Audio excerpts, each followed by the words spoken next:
माघ मास महात्म्य। सारे संसार के कर्ता श्री भगवान विष्णु, देवी सरस्वती तथा श्री गुरु जी के चरण कमलों में नमस्कार करके मैं इस माघ मास महात्म्य भाषा की रचना करता हूँ। एक समय श्री सूत जी ने अपने गुरु श्री व्यास जी से कहा कि गुरुदेव, कृपा करके आप मुझसे माघ मास का महात्म्य कहिए, क्योंकि मैं आपका शिष्य हूँ। व्यास जी कहने लगे कि रघुवंश के राजा दिलीप एक समय यज्ञ के स्नान के पश्चात पैरों में जूते और सुंदर वस्त्र पहनकर शिकार की सामग्री से युक्त कवच और शोभायमान आभूषण पहने हुए अपने सिपाहियों से घिरे हुए जंगल में शिकार खेलने के लिए अपनी नगरी से बाहर निकले।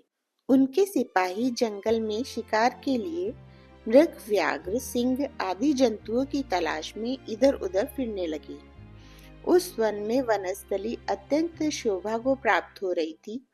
वन में कहीं वृक्षों पर मोर नाच रहे थे, कहीं कहीं मृगों के झुंड फिरते थे, कहीं गीदड़ अपना भयंकर शब्द कर रहे थे, कहीं गैंडों का समूह हाथियों के समान फिर रहा था, कहीं वृक्षों के कोटरों में बैठे हुए उल्लू अपना भयंकर शब्द कर रहे थे, कहीं सिंहों के पद चिन्हों के साथ घायल मृगों के रक्त से भूमि लाल हो रही थी, कहीं दूध से भरी थनों वाली सुंदर भैंसें फिर रही थी, कहीं पर सुगंधित पुष्प, हरी भरी लताएं वन की शोभा को बढ़ा रही थी, कहीं बड़े बड़े पेड़ खड़े थे तो कहीं पर उन पेड़ों पर बड़े बड़े अजगर और उनकी कैंचुलियां भी पड़ी हुई थी।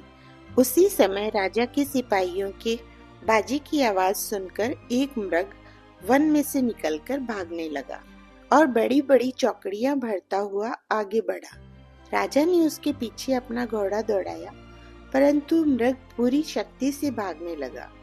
मृग कांटेदार वृक्षों के एक जंगल में घुसा और राजा ने भी उसके पीछे वन में प्रवेश किया, परंतु दूर जाकर मृग राजा की दृष्टि से ओझल होकर कहीं निकल गया। राजा निर्जन वन में अपने सैनिकों सहित प्यास के मारे अति दुखी हो गया। दोपहर के समय अधिक मार्ग पर चलने से सैनिक थक गए और घोड़े रुक गए। कुछ थोड़ी देर बाद राजा ने एक बड़ा भारी सुंदर सरोवर देखा, जिसके किनारों पर घने वृक्ष थे। इसका जल सज्जनों के हृदय के समान स्वच्छ और पवित्र था। सरोवर का जल लहरों से बड़ा सुंदर लगता था। जल में अनेक प्रकार के जल जंतु, मछलियां आदि स्वच्छंदता से इधर उधर फिर रही थी। दुष्टों के समान निर्दयी चित्त वाले मगरमच्छ भी थे।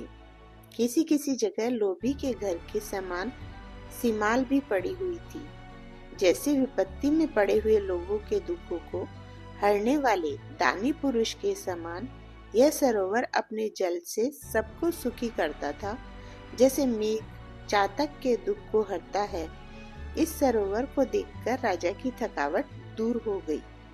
रात्रि को राजा ने वहीं विश्राम किया और सैनिक पहरा देने लगे और चारों तरफ फैल गए। रात के अंतिम समय में शुक्रों के एक झुंड ने आकर सरोवर में पानी पिया और कमल के झुंड के पास आया। तब शिकारियों ने सावधान होकर शुक्रों पर आक्रमण किया और उनको मारकर पृथ्वी पर गिरा दिया। उस समय सब शिकारी कोलाहल करते हुए बड़ी प्रसन्नता के साथ राजा के पास गए और राजा प्रभात हुआ देखकर उनके साथ ही अपनी नगरी की तरफ चल पड़ा। रास्ते में एक तपस्वी को देखा, जिसका शरीर तपस्या और नियमों के कारण बिल्कुल सूख गया था, जो मृगछाला और वल्कन पहने हुए था और नख, रोम तथा केश धारण किए था। राजा ने ऐसे घोर तपस्वी को देखकर बड़े आश्चर्य से उसको प्रणाम किया और हाथ जोड़कर खड़ा हो गया। तपस्वी ने राजा को कहा कि हे राजन, इस पुण्य शुभ माघ में इस सरोवर को छोड़कर तुम यहाँ से क्यों जाने की इच्छा करते हो? तब राजन कहने लगा कि महात्मन, मैं तो माघ मास में स्नान के फल को कुछ भी नहीं जानता। कृपा करके आप विस्तार पूर्वक मुझको बतलाइए। जय श्री राधे राधे।